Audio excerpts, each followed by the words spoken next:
Hello everyone, and welcome back to the Spanish Sling, a podcast where we try to bridge the gap between the Spanish and Singaporean companies and encourage economic relations between them.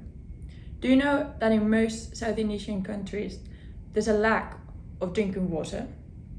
Today we welcome to the Spanish Sling Amanda Herrero. Hi everyone, thanks for having me today here. So Amanda's a mechanical engineer working for Grundfos, a Denmark company that is the largest pump manufacturer in the world. Correct. And provides water solutions worldwide. So we're going to talk about the water problem, the lack of drinking water problem. But first, can you explain what you do here in Singapore?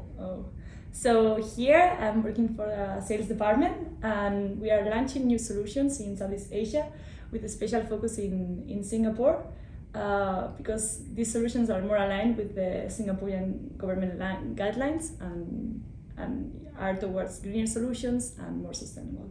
Great. And what are the main differences between the sector in Spain or maybe in Denmark, in Europe, and in Singapore? Well, I think the sector is, it's the same everywhere, but it's just the numbers are different.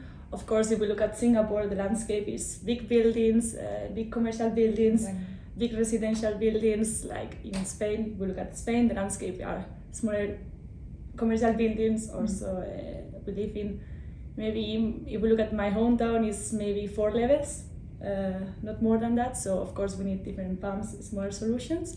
And the same goes for example, irrigation. In Singapore, there's no many lands, so the market in this way is not as big as maybe we can find in Spain. Yeah. So you found many similarities, but also different landscapes. So in that way, they're providing different solutions. Yeah. Exactly. So you have been working, as I have told before, in Spain, in Denmark, and here now in Singapore. And you're working with different engineers. How do they approach the work? Do they approach the work different in Europe than in Asia? Well, I think the approach is more or less the same. Like the basis is the same everywhere. But for example, my idea of working abroad was to find different opportunities that I couldn't find in Spain. And also, we also need to compare Spain with Denmark, for example. Like the work culture is different. Like the working hours are not the same. And the same goes with Singapore. Here in Southeast Asia, the working hours are longer than for example, Denmark. But I think as I work for a big company, the working culture is the same. So the working culture in the headquarters is translated into the region. So so there are not cultural differences relating the working culture in Europe and in Asia. You found that as they come from the same headquarters, they're similar in a way. I would say it's similar, but of course we have every person is different. But also when we speak about specific countries, there are some local characteristics or some things. So I think it's all about being respectful and being open with everyone and be authentic. So then exactly, and being flexible as well. Yeah. Of course, be flexible. I think it's also very important. And Amanda, so you have talked about your experience, but I also wanted to focus on the drinking water problem. Do you think, what are the main reasons behind this kind of lack of drinking water in some of the Southeast Asia region? Well, I think in Singapore there's no problem. We open the tap and there's water, but it's not the same in all Southeast Asia and either in the rest of the world, of course not, sadly not. But I think the problem is not that the water isn't there. There are so many reasons behind. It can be poverty, it can be corruption, it can be lack of infrastructures, of course.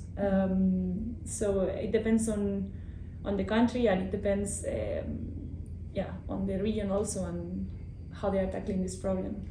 It's an interesting idea because I think, and that coming from Europe and living here in Singapore, for us having drinking water is so common, when indeed it's a luxury and we have to acknowledge that. So do you think for your company like Grundfos and for other Spanish or Singaporean companies that may want to tackle this problem, are there opportunities in these kind of countries and regions to solve the water problem?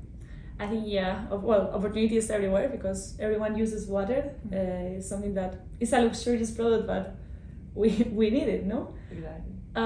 So I think, of course, there is a lot of opportunity, but also big companies like the one I work for, we can provide a solution or social initiatives to educate people to use water, to understand water, to respect the resources and so. So I know my company, there is a super nice initiative. So they go to small communities and provide water solutions for them, show them how to use the products, and then at some point, if it's well established, leave. So I think that's super nice. So I think, of course, big companies can do a lot in these developing countries, but it's also the factors that we were mentioning before is not just big companies or maybe huge associations doing the first move. It also has to come from local initiatives or governments and so.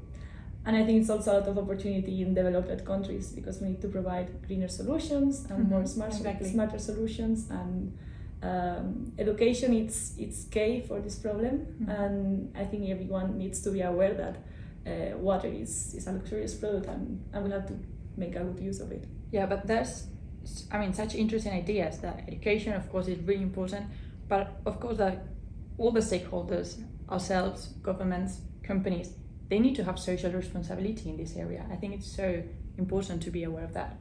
And finally, let's look into the future, maybe a hopeful future. Do you think that the drinking water problem will take a turn in the near future and be much better than it is now? Well, I hope so.